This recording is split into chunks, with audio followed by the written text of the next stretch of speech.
Greetings, I'm Cody Welch with the Stephen Ministry at Fenton United Methodist Church. Pastor Jeff has asked us to address feelings that we are all going through right now as we cope with the loss of our daily freedoms and try to adjust to this interim new normal. Shelter in place has created many different feelings among us, scores of them, such as insomnia, decreased appetite, panic, helplessness, worry, anxiety, anger, guilt, fear, sense of emptiness, hopelessness, despair, sadness, and loneliness.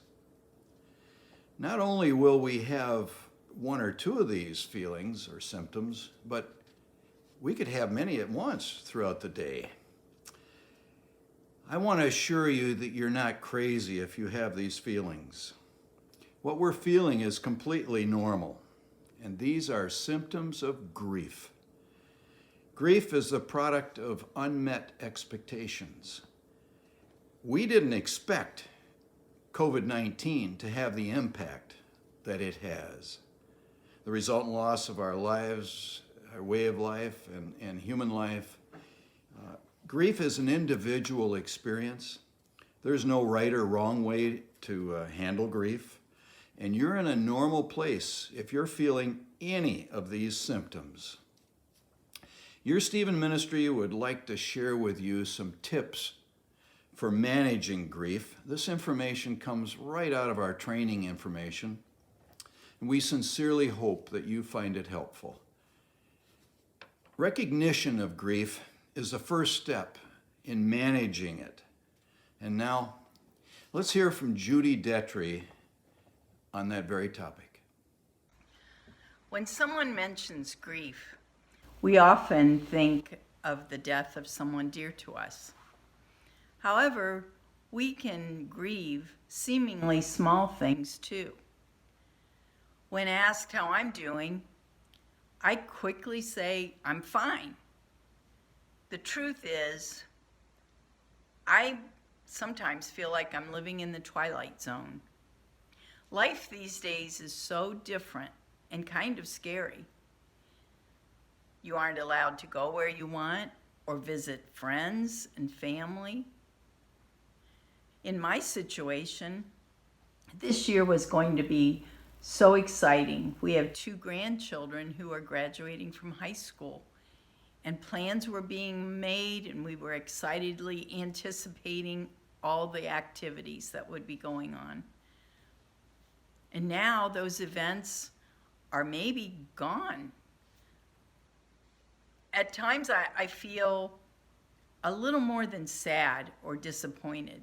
And I'm starting to realize that I'm grieving these losses.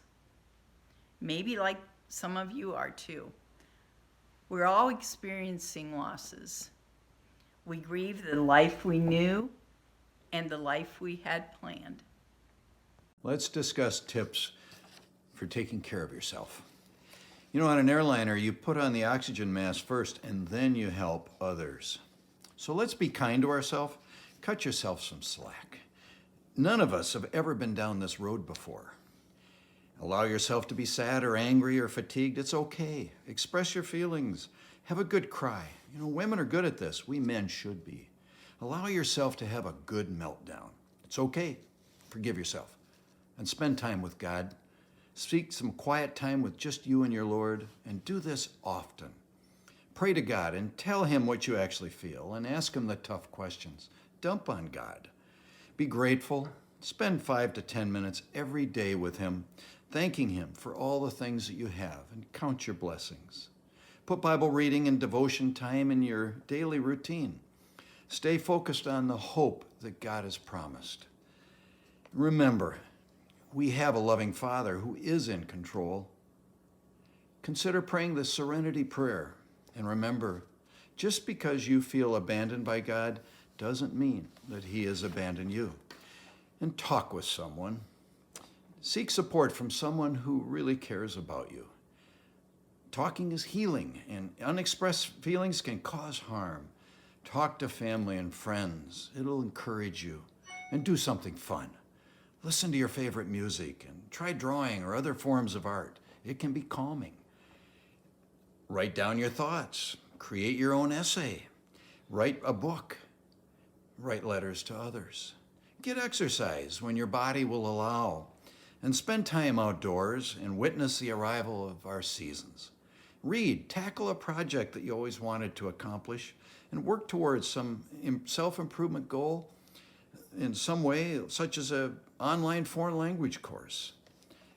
And look for what you can control. I can choose to keep a routine in my household. I can choose to keep my focus on the present, here and now. And when I look at the future, I can do so envisioning positive scenarios. I can stay in the present. I don't have to fast forward to future losses that might not even happen. And by all means, I can limit the amount of time that I spend listening to COVID-19 news. I can choose to limit my exposure by shopping only once a week. Or I can choose to stay home and ask someone else to shop for me. I can choose to go to work, most of us can, and when to do my errands. I know that I can protect myself. I know by keeping social distances and wearing a mask and gloves and washing my hands, I can protect myself. So now let's go over to Sandy York, who's going to talk about caring for others.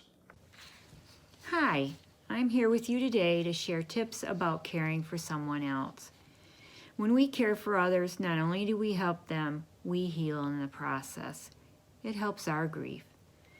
Let's think about these tips as caring for someone who is grieving, who's dealing with loss. My first tip, check in frequently. Family, friends, neighbors, and so forth. Notice someone in your family having a tough day or two. Look for changes in their normal behavior, such as not sleeping well, no appetite, being tearful, or being particularly cranky. Ask them if they'd like to talk. You might say something like, "You seem down today. Tell me what's going on." Be patient with them and actively listen to them. My next check-in tip, call someone you know that needs someone to talk to.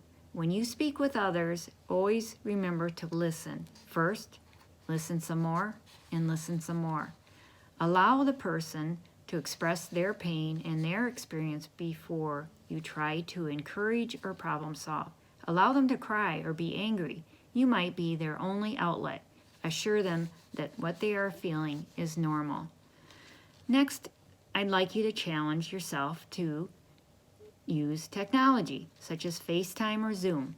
When you can't see someone in person, seeing someone face-to-face electronically makes a huge difference for them and you. Another thing we do is to write people, to let them know that you're thinking about them and praying for them. This brightens their day and lets them know they're not forgotten. Take time to stop and talk to your neighbors when you're outside. Check to see if they're doing okay. And guess what? Listen. Besides checking in, we can do errands for those in need. That is, if you're able to. Maybe a neighbor, an elderly family member, someone in need of help. This also gives them a chance to talk to someone and breaks up their day. If you can't think of someone, call the church to volunteer and learn about opportunities. And my final tip, last but not least, is prayer. Pray for others, pray with others. We know the power of prayer. It will comfort the person to know they are being prayed for. Prayer connects both of us with God. This concludes our tips for caring for others. Do whatever you can to care for others. Any gesture counts. Remember, we're all grieving in some way. Now, for our closing thought, here's Cody. Friends, we need to remember that we're in a temporary place. Let's remain focused on the hope that we have in God's promises.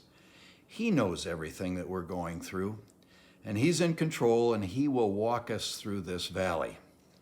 May His guidance and teachings take us to a new normal that is better than the one we left behind. And as Stephen ministers, we tell you often that there's always someone here at church whom you can talk with.